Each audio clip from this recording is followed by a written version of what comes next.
क्या आपको भी लगता है कि लोग आपको पसंद नहीं करते? बहुत दिनों बाद एक दिन मैं पार्क में बैठा था।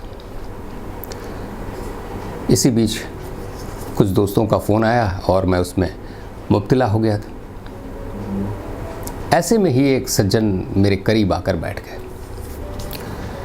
अब ये इत्तेफाक की बात थी, यूजुअली बहुत सारे फ़ोन तो नहीं आते, लेकिन अब इत्तेफाक की बात थी कि लगातार एक के बाद एक फ़ोन आते रहे।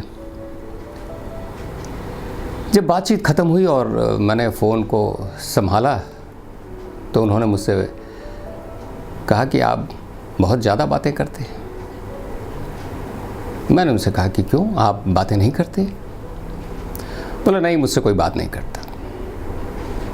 मैंने पूछा क्यों? लोग मुझे पसंद नहीं करते। लोग आपको पसंद नहीं करते? क्या आप लोगों को पसंद करते हैं? मैं क्यों पसंद करूं? जब कोई मुझे पसंद नहीं करता तो मैं किसी को क्यों पसंद करूं? अजीब वाकया है। मैंने पूछा कि आखिर कोई वजह होगी कि आप लोगों को पसंद क्यों नहीं करते? अरे साहब जाने दीजिए, क्या बताएं, लोग ज़्यादातर बड़बोले होते हैं, ईगोइस्ट होते हैं। जब देखिए तब पॉलिटिक्स करने के मूड में रहते हैं। चुगलीखोरी तो कूट कूट कर भरी है लोगों के अंदर। बेमरवत है, बेवफा हैं।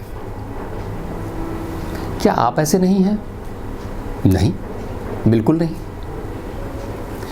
हमारी उनकी बातचीत यूं ही चल रही थी कि इसी बीच पीछे वाले ट्रैक पर एक सज्जन जो वॉक कर रहे थे वो वहाँ से गुजरते हुए गए और ऐसे में उनके हाथ में उनका मोबाइल ऑन था और उसमें उन्होंने म्यूज़िक लगा रखा था। शायद वो गानों के शौकीन थे। जहाँ तक मुझे याद आता है कि शायद खामोशी फिल्म का वो गीत उस समय बज रहा था कि तुम पुकार लो तुम्हारा इंतज़ार है। हेमंत कुमार का गाया हुआ गीत है। यूँ तो मुझे पसंद भी है। मैंने उनसे कहा कि देखिए कितना सुंदर गीत है। बोला हाँ, मुझे पसंद है ये गीत और मुझे पुराने लगभग गाने पसंद हैं। मुझे पुराने गायक भी पसंद हैं। ये पूछने पर कि भाई कौन से गायक आपको ज़्यादा पसंद हैं, उन्होंने मोहम्मद रफ़ी और मुकेश का नाम लिया। अब सवाल ये है कि वो आपको क्यों पसंद है? अरे इसमें कौन सी बात है? वो इतना सुंदर गाते हैं, उससे दिल खुश हो जाता है। कितनी अच्छी म्यूज़िक है, मन को कितनी सांत्वना मिलती है, कितनी अच्छी लाइनें होती हैं। तो क्या आप व्यक्तिगत रूप से उनको जानते हैं, मोहम्मद रफ़ी को या मुकेश को या किशोर कुमार को या लता मंगेशकर को? या वो आपको जानते हैं? क्या वो आपको पसंद करते हैं? नहीं। तो फिर आप क्यों उनको पसंद करते हैं? अभी तो आपने कहा था कि मैं किसी को क्यों पसंद करूं, कोई मुझे पसंद करता है। आप भी अजीब बात करते हैं। अरे भाई वो हमको कुछ ऐसा देते हैं जिसे वो हमें पसंद आते हैं। एक सुकून, एक सौंदर्य, एक सुखद एहसास, एक मार्मिक बातें, ऐसी बहुत सारी चीज़ें हैं जो उनके गीतों को सुनकर हमें लगता है। तो इसका मतलब ये हुआ कि जब आपको किसी से कुछ मिलता है तो आप उसे पसंद करने लगते हैं। हो सकता है कि वो स्वांतः सुखाय ये काम करते हों, वो गीत सुंदर इसलिए गाते हों कि उन्हें यश चाहिए, उन्हें पैसा चाहिए, उन्हें लोकप्रियता चाहिए, उन्हें नाम चाहिए। पर वो ये नहीं चाहते कि आप उन्हें पसंद करते हैं कि नहीं करते हैं। हो सकता है वो अपने लिए ही करते हैं, लेकिन ये कार्य जो वो अपने लिए कर रहे हैं उससे बहुत सारे लोगों को सुख प्राप्त हो रहा है, तो लोग उन्हें पसंद करने लगते हैं।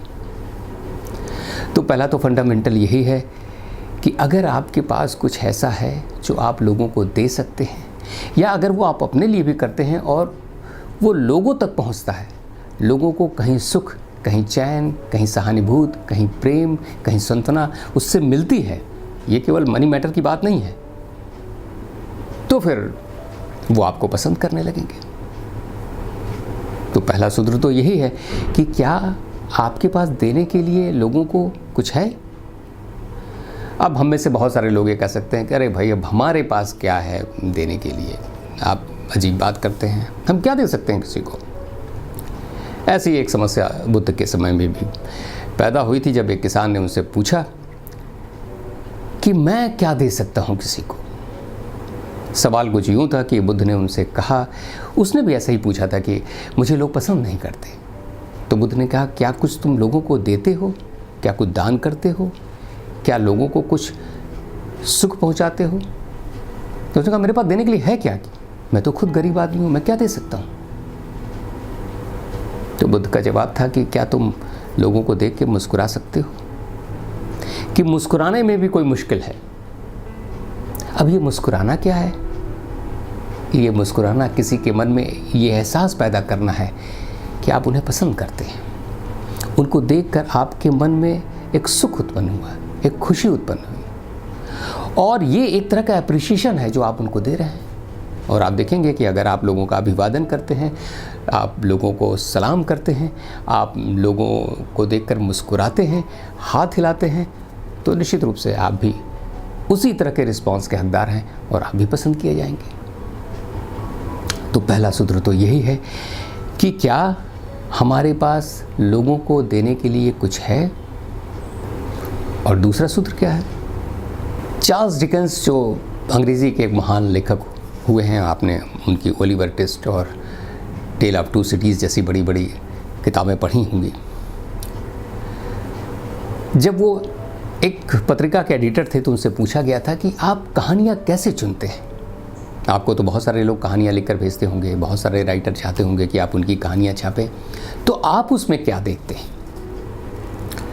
चार्ल्स ने कहा कि मैं बस एक चीज़ देखता हूँ कि ये जो लेखक है, क्या ये लोगों को पसंद करता है या लोगों से नफरत करता है? अगर ये लोगों से सहानुभूति रखता है, लोगों से प्यार करता है, लोगों को पसंद करता है, तो लोग भी इसकी कहानियों को पसंद करेंगे। और इसी तरह से मैं वो कहानियों को चुनता हूँ। तो दूसरा सूत्र ये है कि क्या आप लोगों को पसंद करते हैं? अब सवाल उठता है कि भाई, जैसा कि उन सज्जन ने पहले कहा कि भाई लोग बेईमान हैं, लोग चुगलखोर हैं, लोग जो हैं वो पॉलिटिक्स करते हैं, लोग जो हैं निंदा करते हैं, ऐसी बहुत सारी चीज़ें हैं, बड़बोले हैं, मैं अहंग में डूबे रहते हैं। क्या ऐसे लोगों को पसंद किया जा सकता है? मुद्दा ये नहीं है कि किस में क्या कमी है, मुद्दा ये है कि आप पसंद करने का कोई माध्यम ढूंढ लेते हैं कि नहीं। उसमें कई सारी बुराइयां हैं पर कई सारी अच्छाइयां भी होंगी। क्या आपकी निगाह उस पर है? हो सकता है जिस लेखक की कहानी हम पसंद करते हो व्यक्तिगत जीवन में वो बहुत अच्छा ना हो, पर हम उसकी प्रशंसा करते हैं क्योंकि कम से कम एक शय ऐसी, एक चीज़ ऐसी है जो हमें बहुत सुख देती है और हम उसकी तारीफ करते हैं। तो दूसरा सूत्र तो ये है कि भाई, क्या आप लोगों को पसंद करते हैं? कितना भी रूड आदमी हो, अगर आप उसे यह एहसास दिला दें कि आप उसे पसंद करते हैं, तो कितना भी पत्थर दिल आदमी होगा वो आपको पसंद जरूर करने लगेगा। और इसका सबसे तो गहरा उदाहरण जो है वो भारतीय हिंदी फिल्में हैं। आप पुरानी फिल्में देखिए, उसमें क्या होता है, नायक नायिका को विश्वास दिलाने की कोशिश करता है कि वो उसे बहुत पसंद करता है और वो जितना उसको प्रेम करता है कोई और नहीं कर सकेगा। अब विलन भी उस बीच में है, उसका भी दावा यही है कि मैं जो हूँ वो सबसे अच्छा आदमी हूँ, तुम्हारे लिए सबसे उपयुक्त हूँ। शुरू में नायिका बिल्कुल पसंद नहीं करती नायक को, लेकिन लगातार कोशिश करते करते करते करते फिल्म के एंड में आप क्या देखते हैं? नायिका नायक को चुन लेती है। तो ऐसे ही जीवन में भी बहुत सारी चीज़ें होती हैं कि अगर आपको लगता है कि कोई आपको पसंद नहीं करता तो आप ऐसा कर सकते हैं कि आप उसके सामने ये प्रकट करें कि आप उसे पसंद करते हैं। अब ये कोई भौंडे तरीके से नहीं, लेकिन आप अपने जेस्चर से, अपने बिहेवियर से, आप अपनी सभ्यता में भी देखिए बहुत सारे ऐसे उपक्रम हैं। आप लोगों को विश करते हैं, लोगों को उपहार देते हैं, लोगों को मैसेज भेजते हैं, ऐसी बहुत सारी चीज़ें करते हैं जिससे उनको ये फील होता है, उनको ये लगता है कि आप उन्हें पसंद करते हैं। और प्रत्युत्तर में क्या होता है? प्रत्युत्तर में भी तो यही होता है कि वो भी आपको पसंद करने लगते हैं। एक सीधा सा, एक मनोवैज्ञानिक, एक सरल सा रीज़न है कि कोई किसी को क्यों पसंद करता है। हेलन फिशर एक बायोलॉजिकल एंथ्रोपोलॉजिस्ट हैं।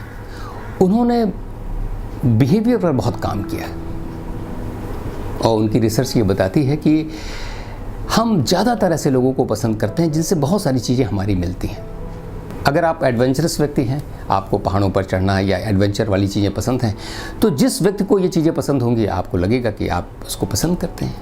आप कलाकार हैं, आपको बहुत सारे कलाकार पसंद आएंगे। आप संगीतकार हैं, आपको बहुत सारे संगीत के जो जिनमें गुण हैं वो पसंद आएंगे। आप खिलाड़ी हैं तो आप बहुत सारे खिलाड़ियों को पसंद करेंगे। ये सब चीज़ें तो पाई जाती हैं, पर सवाल उठता है कि भाई हज़ारों लाखों लोग खिलाड़ी हैं तो क्या सबको आप पसंद करेंगे? एक हद तक। लेकिन इसके बावजूद भी ऐसे बहुत सारे लोग भी होंगे जो एकदम आपकी तरह होंगे, उन्हें भी संगीत पसंद होगा, उन्हें भी खेल पसंद होगा, लेकिन फिर भी पता नहीं क्यों आपको लगेगा कि आप उन्हें पसंद नहीं करते। और इसकी वजह है कुछ केमिकल्स जो आपके ब्रेन में रिलीज होते हैं। तो ये संभावना तो बनी ही रहेगी, बावजूद इसके भी कि बहुत सारी कोशिशों के बावजूद भी कुछ लोग आपको तिरछी नज़र से देखेंगे। हो सकता है आप जिस पॉलिटिकल पार्टी में हो, दूसरी पॉलिटिकल पार्टी का आदमी आपको ठीक से न देखे, वो आपको पसंद न करे। हो सकता है आप किसी ऐसी कंपनी में हो जो दूसरी कंपनी प्रतिस्पर्धा में है, उसके लोग आपको पसंद न करें। वो कोई भी व्यक्ति जो आपके किसी काम में बाधा डालता हो या कहीं किसी वजह से, वो अच्छा व्यक्ति भी हो सकता है, लेकिन आपका जो लक्ष्य है उसके आड़े कहीं आता है, उसके बीच में कहीं आता है, तो क्या आप उसे पसंद करेंगे? नहीं। महाभारत की कथा इसका एक बहुत व्यापक उदाहरण है। भीष्म एक ऐसे व्यक्ति हैं जिनका आदर सभी करते हैं, शायद सभी उन्हें पसंद करते हैं, लेकिन इसके बावजूद भी उनके खिलाफ युद्ध में उनको प्यार करने वाले लोग भी खड़े थे। तो ये इससे बचा नहीं जा सकता। आप लाख कोशिश करने के बावजूद भी कुछ लोग ऐसे जीवन में मिलेंगे ही आपको, जिनके नफरत का शिकार आपको होना पड़ेगा। तो क्या कोई सूत्र ऐसा है कि जिससे हम चाहें कि लोग हमें पसंद करें और लोग पसंद करने लगें? ज़रूर, सूत्र तो 2 बता ही दिए जा चुके हैं और निश्चित रूप से ऐसे हैं। पर अगर आप कवि हृदय से पूछेंगे तो उसके पास एक सिंपल सा फार्मूला है, ज्योत से ज्योत जगाते चलो और प्रेम की गंगा बहाते चलो।